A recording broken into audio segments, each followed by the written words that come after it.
More of us are feeling burnt out. That's one of the findings in the 11th annual trend report from Ford. Welcome back to Techstination. I'm Fred Fishkin. Joining us from Ford is Global Futuring Manager Jen Brace. Hi, Jen. Hi, Fred. Thanks for having me. Well, great to see you. And let's start out with a bit of background here about the annual trend report. And I guess people might wonder, hey, why is Ford doing this? Yeah, so we've been doing the trend report for 12 years, and it's our ability to kind of get a feel for the pulse of what's happening around the world in terms of consumer sentiment. So every year we send out a survey. We sent it this year to 16 countries. We have over 16,000 respondents to the survey, and it's really our ability to ask people questions about how they're feeling about what's going on and understanding the consumer sentiment, which of course feeds back into the business and how we might be best prepared to help meet the needs. Terrific. So for this year, Mhm. the big headline, I suppose, 58% of adults surveyed said they're feeling burnt out. Wow. Yeah. Yeah, exactly. So I guess in some instances you might think maybe not a surprise. We're on our third year of COVID. We're all feeling the extra stress that's come with it, and we're feeling a little bit burnt out. It came through loud and clear in the data that we got this year. We really saw that people were kind of having a lot of there was like fear and feeling burnt out, feeling a bit overwhelmed, if you will. All of those were coming to the forefront. Top fears were global instability, national instability, and personal finances. So, really hitting us on all fronts at the global level, at the national level, and then even in our homes. But all is not lost, as we did also find that people were really looking inward to find the silver linings, to celebrate the mundane or the everyday wins, and to find kind of some inner peace, looking more to themselves for that. You said that consumers are looking for ways to face their fears too. Mm. And I guess a lot of this might be related to the economic conditions.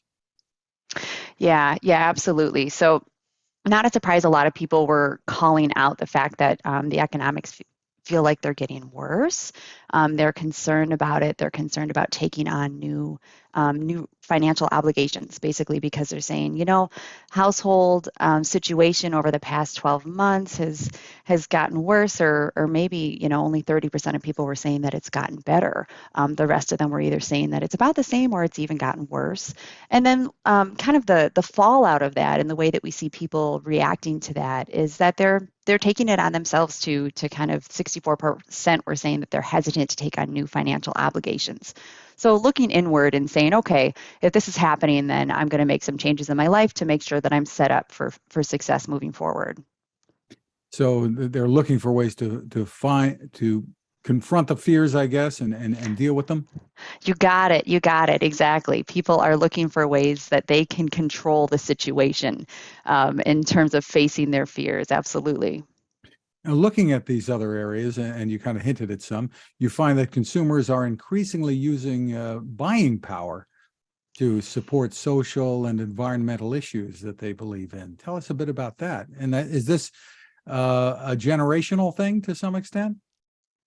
Yeah, absolutely. People are always kind of looking to support the companies that support um, the things that they believe in, right? So it's not uncommon that we're seeing that continuing to rise, where people are saying, "Hey, I only want to support the companies and that kind of support my beliefs, that support the social things that I agree with, that support the environmental perspectives that I have." So from a company perspective, that puts some pressure. That puts some pressure on them because people are really looking to kind of vote with their money, if you will, and they're making sure that the choices that they're making are supporting kind of their own personal beliefs.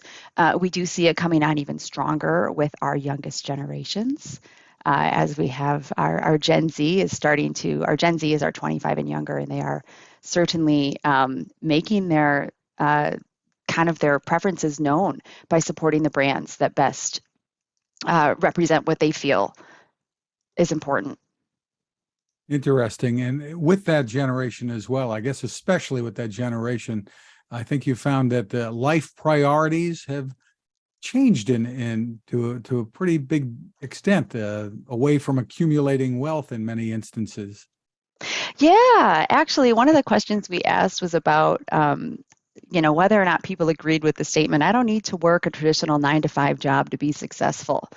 And what was interesting is we saw that 71% globally agreed with that, and it was actually pretty consistent across generations. I would even say in this one, our boomers were a bit more likely to say that than our Gen Z. Our boomers were at a 75%, with Gen Z at 67% agreeing with that.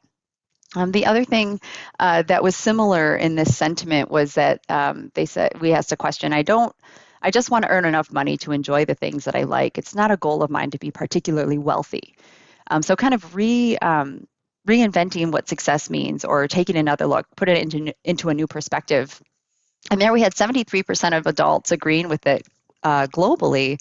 But here, boomers were actually more likely to say that than our Gen Z, with boomers at an 81% and Gen Z at 65% in agreement.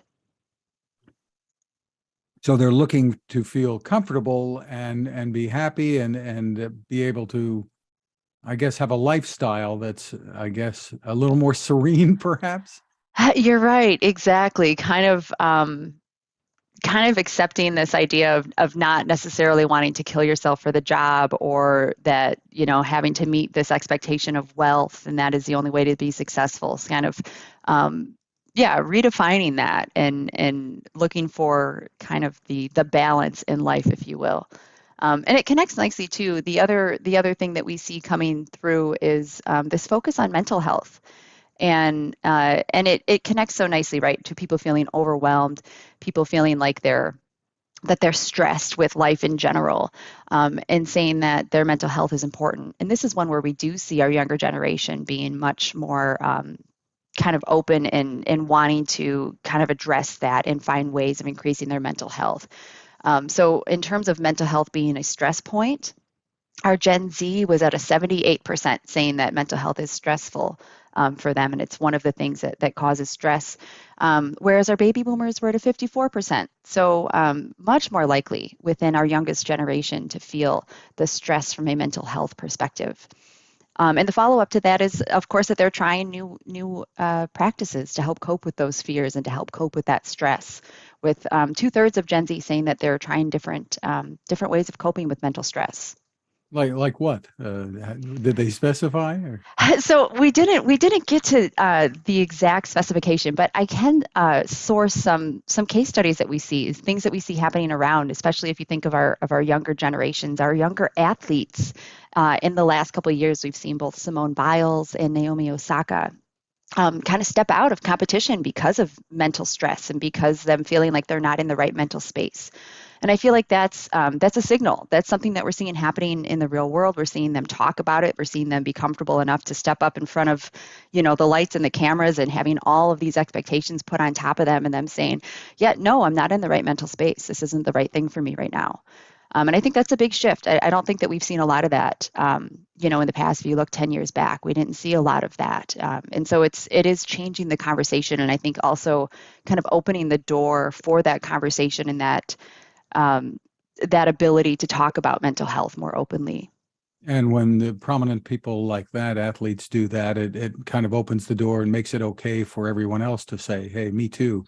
Exactly, exactly. Interesting. But a lot of people still want a nice car. Of course, Ford is asking about this. Tell me about it.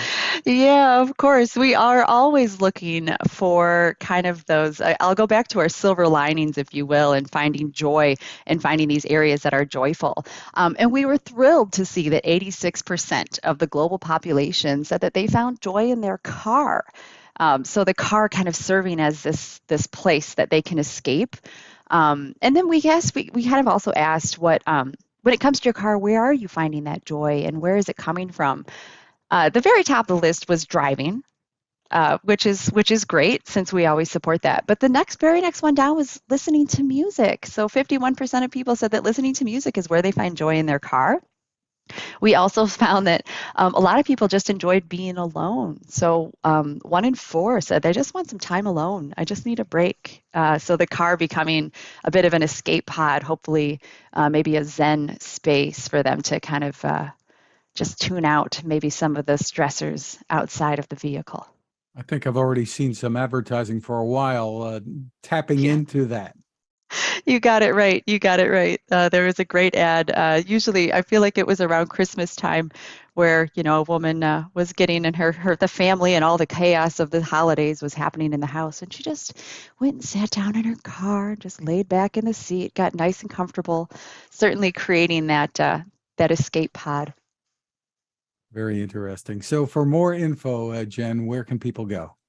You can go to fordtrends.com where you'll be able to find all kinds of additional questions and data that we got from this survey. Terrific. Jen Brace, thanks for spending time with us. Thank you.